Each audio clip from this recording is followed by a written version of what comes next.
I love working in tech because It's challenging. I entered politics because I want to improve my surroundings. what pisses me off is Uh, Very few things, almost nothing.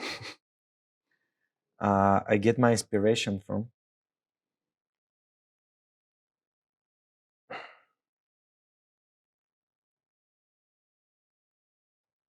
I don't have a good answer for that. My mission is to, I don't really have a mission. Is to just do things better and make things better. and my role model is. I don't have one. Hello and welcome to the Recursive podcast. Today, I'm speaking to a very special guest. He combines two very unlikely professions. He's a founder of a cybersecurity company called LogSentinel, but also very active in the Bulgarian political life. He's a software engineer with a passion for technology, but he's also a person with a very active citizen stance. He is vocal supporter of an open data and e-governance and has been public supporter and expert helping the Bulgarian government implement both in its work. With his work, Bozhidar aims to help Bulgarian citizens engage and communicate easily and digitally with Bulgarian institutions. He truly believes that e-government is the basis of trust between people and its government. Bozhidar Bozhanov, welcome to the Recursive Podcast. Thank you. Thank you for being here today. It's a very interesting collaboration between technology and active citizenship. So I've been keen to meet you for the last couple of years, knowing what you are working on. But let's go back in time just a bit. How did programming and technology come into your life? Well, that's quite some time ago. I was in school. Probably my father contributed to that, being a programmer himself.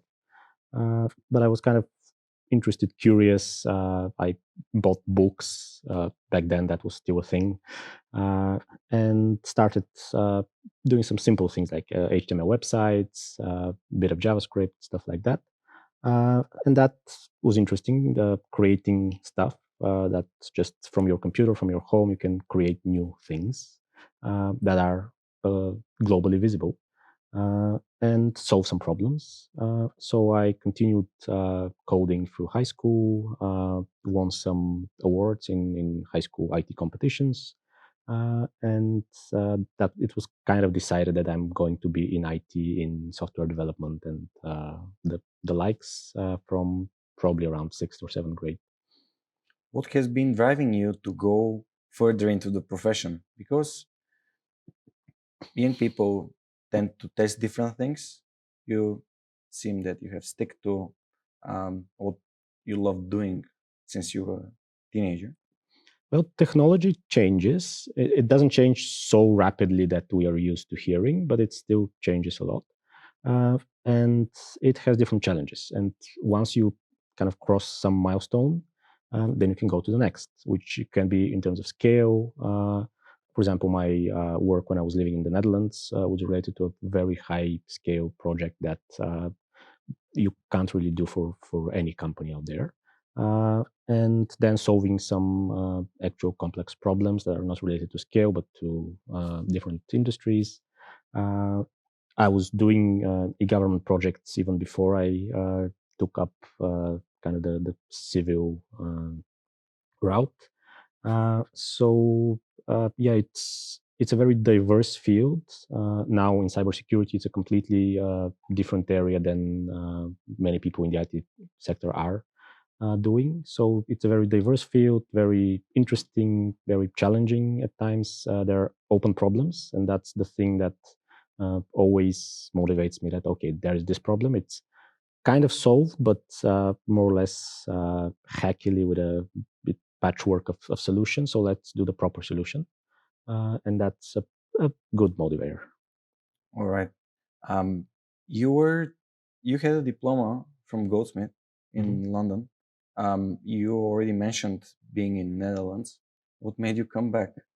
Well, the Goldsmiths high education, it was an external program, so I really didn't have to go there. I went once just out of curiosity, but the exams were done here in the British Council in Bulgaria. All of the courseworks and the likes are submitted over mail. I haven't really lived in London, but I lived in Amsterdam, and it was kind of an obvious decision to come back because in terms of the IT sector, it's one oasis over here. Uh, Salaries are obviously very good, and you live sort of detached from the overall reality in Bulgaria, which is much worse than the one in the Netherlands or Mm. the UK. And as a friend said back then, if I know that tomorrow I can pack my bags and leave because of the open borders, because of the flights, cheap flights, etc., then there's no reason for me to stay somewhere else. I can stay at home. Now, this might change if the open borders kind of fail or stuff like that, but so far we are in a stable state. So it's better to be home and still work for the largest corporations or create a company yourself that serves some of the largest Mm. corporations. So, what sparked the idea of founding your own company, like security startup? Well, it's the problems. I mean, that's usually the thing that creates a startup idea. You see a problem, you see that it's not exactly properly solved, or part of the market is unserved, Mm. and then you say, well, I have enough knowledge and experience in that domain. Solving a problem that exists out there and that's not yet solved or not yet properly solved, or there are parts of the market that are unserved, combined with the knowledge and the expertise of the founders, is kind of a recipe for creating a startup. Uh, I Before that I was advisor in the Council of Ministers. We kind of tried to solve the government problems of traceability, of not being able to tamper with your tracks when once you do something online, which is a very serious problem in e-government, but not only. And we decided, and I decided that yeah, that's a thing that can be solved properly with the right cryptography, with the right tools applied, combined in a way that the way I see it. And so that's how it started. Obviously, the startup goes through many transformations, many touching the market, evolving to kind of different aspects. But we have kind of kept the core idea of protecting the integrity of what happens in the digital ecosystem, and building on top of that in detecting threats, in countering those threats, etc. You've mentioned numerous times that this such kind of products are built on trust. So, what is your approach to building trust with your clients, with your customers? Well, first, that's the conversations that we're having. I mean, initially you can't really build trust, being some company from somewhere. But once you actually engage with them and they see that you see their problem, you have been in that industry, you understand their pains, and even more than they sometimes expect. Uh, and that they're speaking to a technical person. That on the first call they're meeting not just the founder, but a technical person that speaks their language, and I think that creates trust. Is it a benefit that you're the founder and a technical person? Oh yeah, I mean I believe that founders, at least one of the founders, should be technical because, well, not every startup solves a technical problem. Some startups are just using technology to solve some other problem, but we are doing both. We're solving the general security problem, but also technical problems. So I think that a technical founder is good both for this trust and also for the sustainability of the company. Because if you outsource the technical part, you can't be sure that it's built on the right foundations. And I, as a founder, I know that that's my stuff, and I want to build it properly and not just yeah, someone outsourced something. Let's build it and go move to the next project. It seems like you really believe in the personal example of building trust, not only to your customers but also inside the team. How do you build trust inside the team that, like from your founder's perspective? I wouldn't say I have a recipe for that. Mm. It's just open communication. It sounds cliched, but that's the way I see it.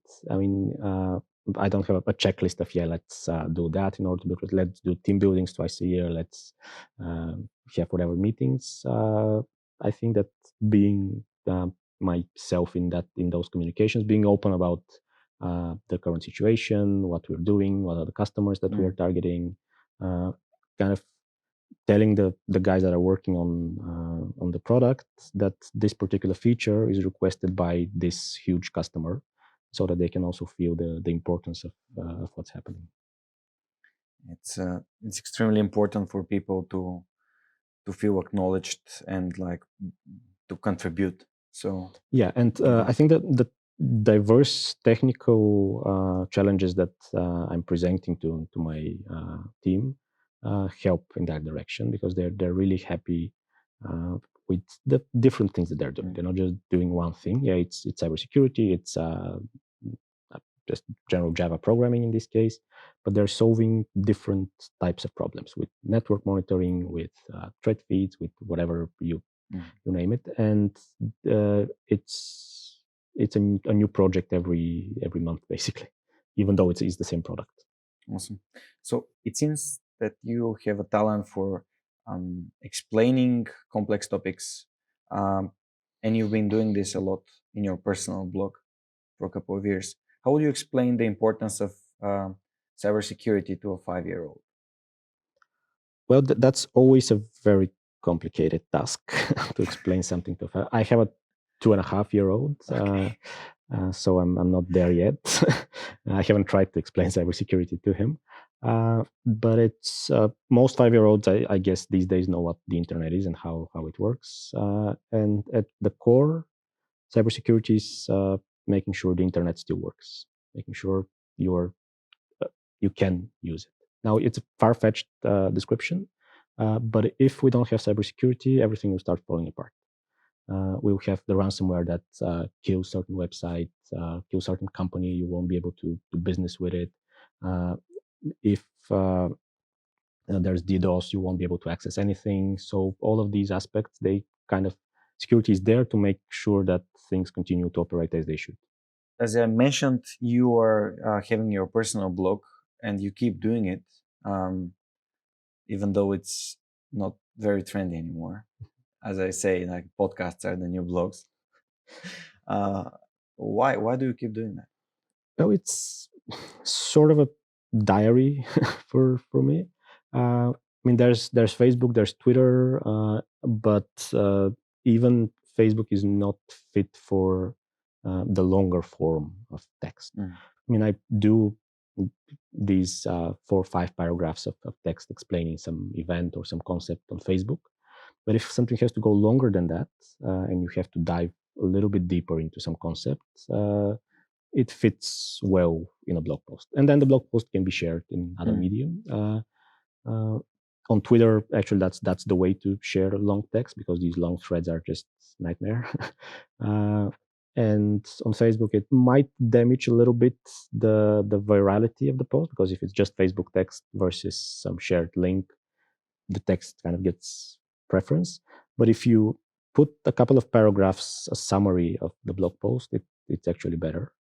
So yeah, it's a long form of sharing thoughts and ideas, and a proper and a better record than Facebook, which is more kind of volatile.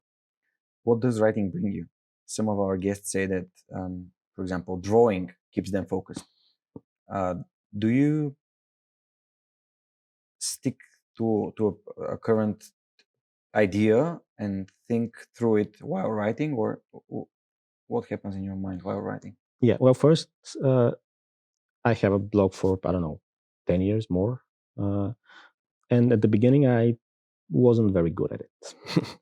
I mean, we've all been in literature classes in high school. They should have taught us to write proper text. It comes with practice. And so the first thing that blogging and writing text gives you is the ability to do it better and better. And that's kind of obvious, but the other thing, when I have an idea, I don't have the whole blog post laid out in my head and just spitting it out. I actively think over the ideas while writing, sometimes researching stuff, doing further analysis. Sometimes there has been cases like that. I start with an idea, start writing, write a few paragraphs, go to research something, turns out not the thing that I initially thought. So I dropped it. I delete the blog post and ignore the topic altogether.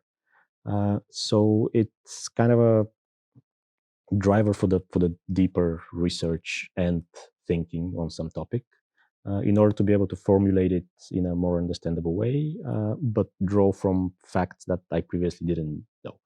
Sometimes you start with an idea, you know that should be true, but then you have to reach out and find the facts, and that enriches my viewpoint even further. Okay, so if I can summarize that, you are basically further developing your knowledge through writing. Yes. Awesome. How cool is that? And that was actually there's this Stack Overflow thing that every developer has practically but you're used. top 15, right? Yeah, I used to be top 30, but I haven't been answering for the past 10 years, I think. So I naturally dropped a little bit because there's still the old answers that get upvoted. But that was it was a similar way when I was answering Stack Overflow questions. Sometimes I didn't know the answer, but I was the quickest one to actually research the topic and come up with an answer than anyone else. And I had a lot of knowledge in advance, more knowledge than the person asking. Not enough to know the answer immediately, but enough to take me 5 minutes to come up with an answer. And that obviously helped me actually know the answer from now on. Basically, Stack Overflow is contributing towards others' teaching and studying, giving them answers, but not like just do this, but like explaining what happens and why. For me, like teaching others is the best form of understanding a topic, like you've already mentioned. So, what made you want to go and help others? Because we are now getting into the topic about your active citizenship. I don't know. I mean, it's rewarding to get the appreciation, to see that it really helps other people.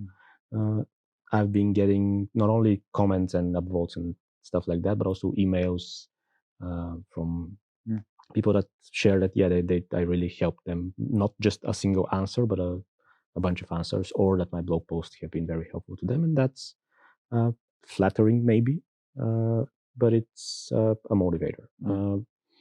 And I don't really have a well-defined reason for why I'm doing it. Just feels good to help people. Is this part of the reason for changing from technology and entrepreneurship towards using your knowledge to help others, like the society in general? Because this is what you're currently doing. You're expert in the Commission for Digitalization in the Parliament. Well, I wouldn't say changing. It's complementary. It's applying what I already know in one field to others. But yeah, this general will to make things better, not just for myself, because in the IT sector in Bulgaria, you can do very good for yourself by just working there. But that kind of is, I feel that it's not enough. I don't know if that's a good enough driver, but that's the way I think about it. Okay. Applying your knowledge and experience through. Yeah, I mean the sort of legislation, public sector improvement, etc. It's so much in need of someone knowing the details, the technological details, and not only, I mean, the general life cycle of building software. Because in the end, yeah, it's legislation, it's norms, it's contact with people, but it boils down to having the right tools and having the ability to build those tools. And governments all over the world, not just Bulgaria, has failed to do that. it's a very complex topic, but knowing the technical details of how something can work and should work helps a lot. Uh, Seems like present couple of months showed us that there are people like tech entrepreneurs that can enter the National Assembly and the Parliament and um, help the country go in a direction like you just said, which is great to see. Hopefully, we see many others inspiring entrepreneur center politics to change the way that the system works at the moment, having their own knowledge and experience. What are the biggest challenges in doing business in Bulgaria that you're aiming to solve with your participation in this Commission for Digitalization? Well, what e-government in general solves is bureaucracy, and bureaucracy kills innovation.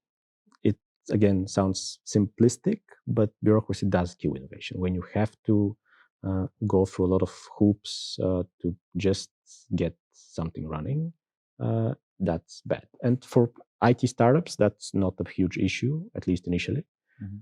Because you need a server somewhere in Ireland or Germany, a couple of developers, and you're up and running. But for other types of businesses, it's an issue.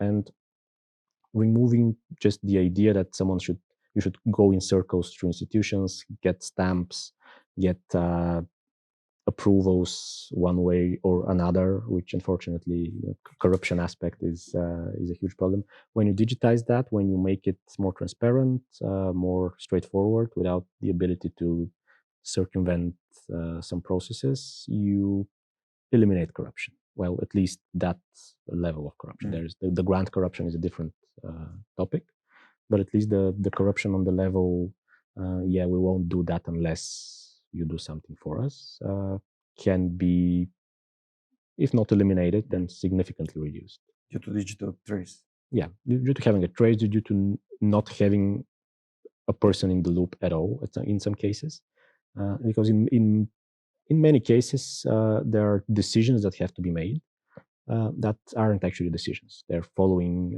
some predefined logic and script. But the person has the option to not do it in a timely manner, risking probably some fines, risking internal penalties. But then you go to the human factor of, should we penalize that person for doing that so late?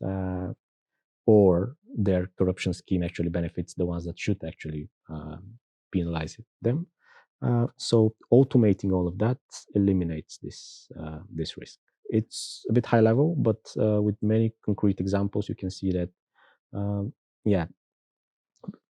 if, for example, that there's a case where you have to inform everyone around some new building that's going to happen, but there's no time frame for that in the law, and it's something that should happen automatically. When you have the addresses, you have sometimes the email addresses of those people that live nearby.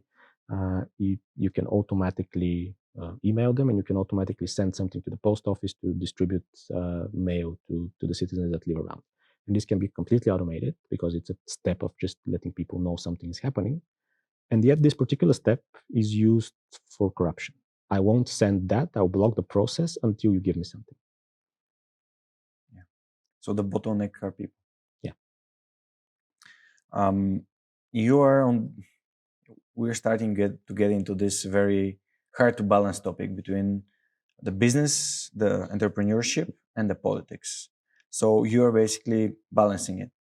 Like you're working on your startup and also giving your expertise in this Commission for Digitalization. What's the cost of that personally for you? Well, so far it's not that hard because you can give expert advice. You can help members of parliament from kind of the side, and that takes a little bit of focus. But when you know what you're doing, and I pretend that I know what I'm doing, it's not so much time consuming and resource consuming. Now, if you have to move to the next step and actually go there as a representative myself, then that would complicate things further. There is actually another aspect when you have a startup, and there is the political aspect, and that's conflict of interest. And I've tried actively to stay outside of public procurement so that there is no even idea that someone's abusing their position. Mhm. In this case, myself. Yeah. This is value. These are values, aren't they? Yeah. Okay. We do public procurement in countries around Bulgaria, Yeah. in Romania, in Macedonia, through partners. But yeah, here I've stayed out of it a couple of times. What we actually donated our product to the state government agency. We thought that that's an important tool that they can use, but I didn't want to even have the idea that this is a conflict of interest, that they that I somehow influenced their decision to buy from me and not from someone else. And so we then donated it. We still have a contract for donation. We extended it recently. I think that's the right way to do it.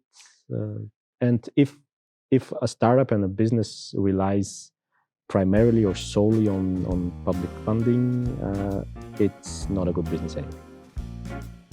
And if you're just as passionate about innovation as we are, hit subscribe for the Recursive podcast on YouTube or your favorite podcast platform. We're everywhere. There's something I've always wanted to ask as someone that has been in a position that working with the government, helping basically investing in basically a society and in the government, because government rules society. So and here are the values that I really like, not putting yourself in a position where people can say, okay, there is a conflict of interest there. How do you develop such values, and how can we make sure that the people that are coming in to rule are having the values that prevent them from Short answer is you corruption? can't. Short answer is you can't. There's no recipe for that. It's a probably a combination of education, I mean, parenting when you're just a small kid, having these values from your parents, and then environment. If it, there's no guarantee that a generally good person that is altruistic, that wants to help, that hasn't been doing any shady stuff before getting there, you can be sure that once subjected to pressure, they won't crack under that. There's no good answer, unfortunately. There are means and mechanisms to kind of protect them from doing so, if to prevent them from doing so. But as we see, they're not quite effective, and they rely on a very complicated scheme of institutions that should work as they're supposed to, and when they don't, the whole things get twisted. Your role towards public service was very gradual and intentional. You've been involved in a lot of open code projects and other IT projects for the public good. And you've also been an advisor to the government in building e-governance. What led you into that? Yeah, it was gradual, that's correct. Whether it was intentional, I wouldn't say so. It was more of a couple of subsequent decisions that seemed logical and right. So, for example, when I started in this group of developers that did these projects, it was, why not? I mean, I've already had done some open source projects that tried to do some collecting documents, making them searchable, documents from Parliament, from different commissions, and then, well, it's only logical to kind of join with other people that want to create these projects. And then when the invitation for an advisory role in government came to that group of people, I was like, well, I have a developer job at the moment that can go part-time, probably. That worked, actually. I was part-time advisor, part-time engineer for a foreign company. And yeah, it kind of worked out. I used my previous background in e-government projects. And then the next step, joining a party, joining a list, all of those were not carefully planned steps on the way forward. It was just, yeah, do you want to do that? Does it sound good to you? And at the time, yes, that sounded like the good thing to do. I still think that was the right decision, but it was not a carefully planned set of steps. It just happened that way through various decisions that I think were right. What led you into that? It seems like the people that you were working with on this open code project were like your people, kind of people that shared the same passion or values. Yeah.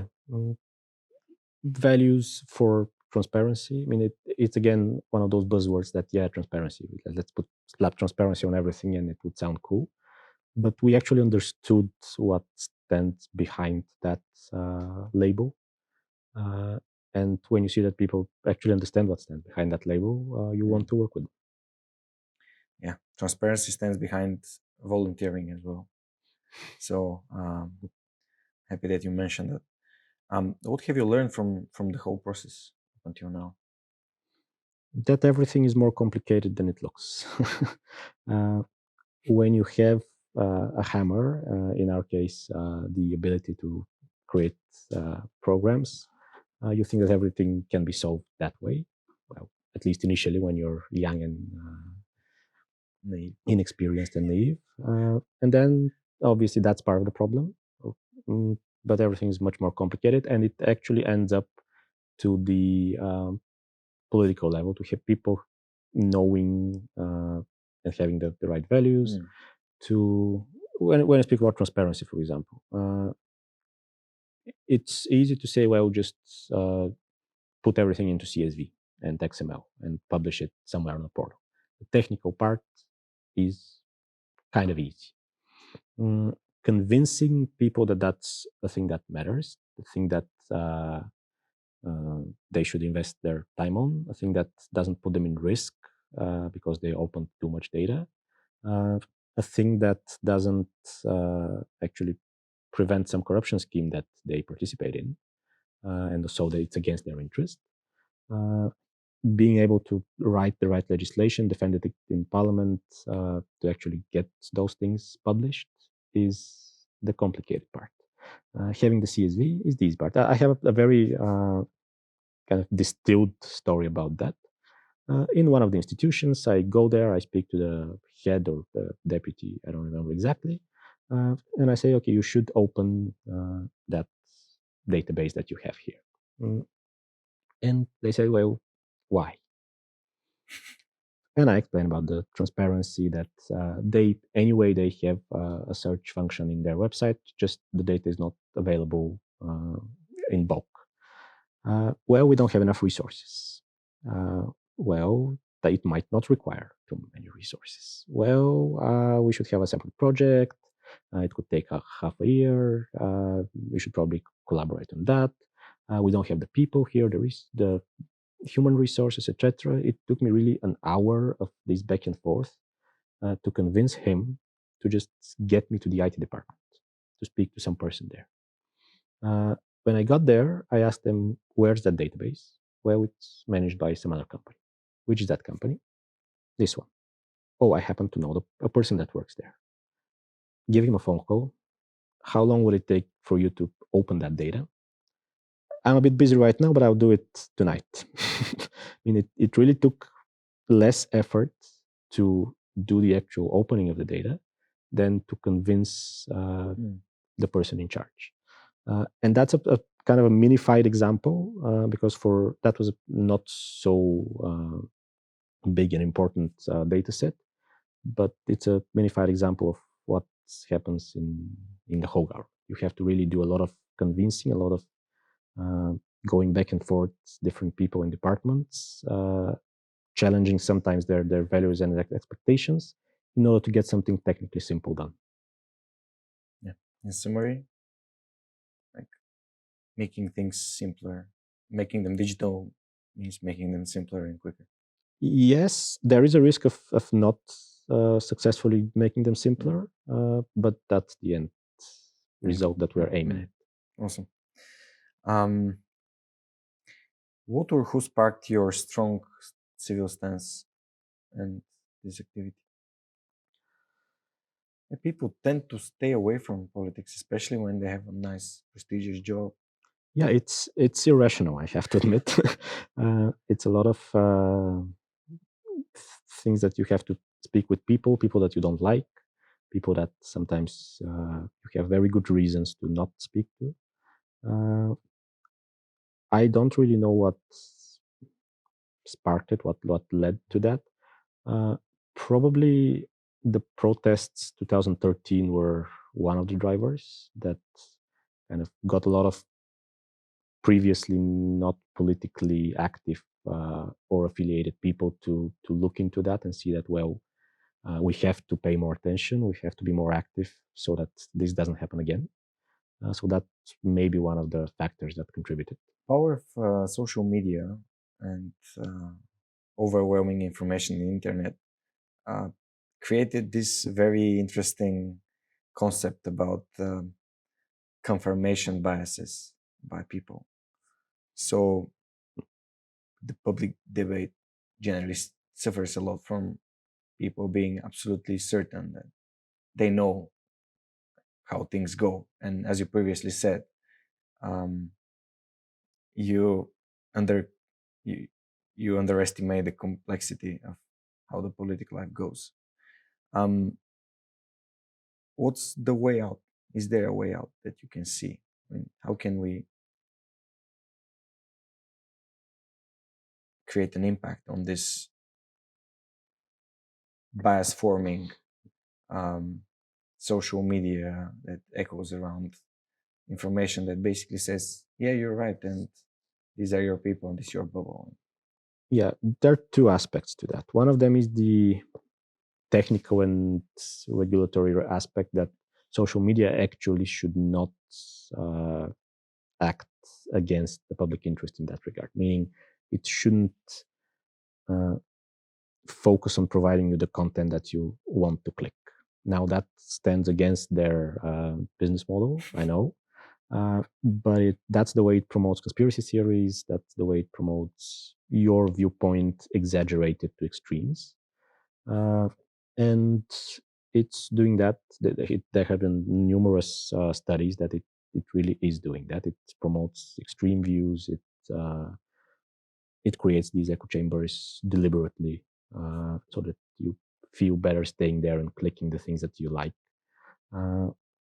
And that's a systemic and strategic risk, and it has to be addressed through some sort of regulation or some sort of at least transparency, again, from those companies, because we know that they're doing that from kind of watching from the side. We should have the data from the inside to see how that's happening, why it's happening. That's one aspect. The technical giants, we as a small country can't directly influence that, but through our representative in the European Parliament and the Council, the European Union, we can. The second aspect is the giving example. Politicians should lead by example. That's kind of obvious. Well, not so. And they should be the ones that speak freely, that speak to the people that they don't like, to achieve common goals, to disagree, to be able to disagree politely, without destructive comments. We don't see that at the moment. We see people that are worse in communicating with each other than two strangers on the street. For political gains, for growing lines of political division, that's not good. And it has led us to 3 elections in a row because people in politics don't know how to speak to each other to achieve consensus. We've turned consensus into a bad word in politics, at least.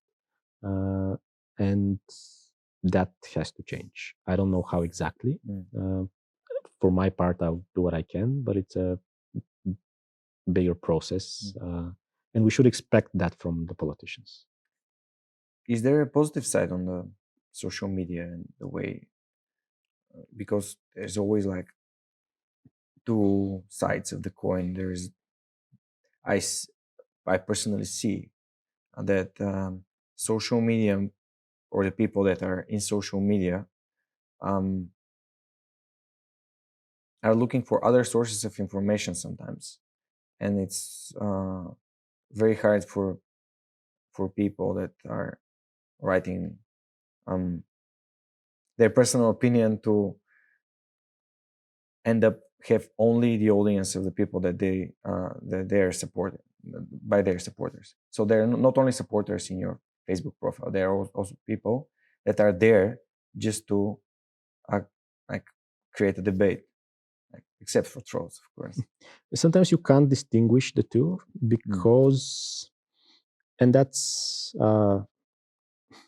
in socialism, the kind of the social fabric was damaged or even destroyed, and people couldn't really freely talk to each other, discuss things, do things together, and those skills we have to develop them further, because you can't really sometimes distinguish between a troll and someone that's legitimately just disagreeing with you.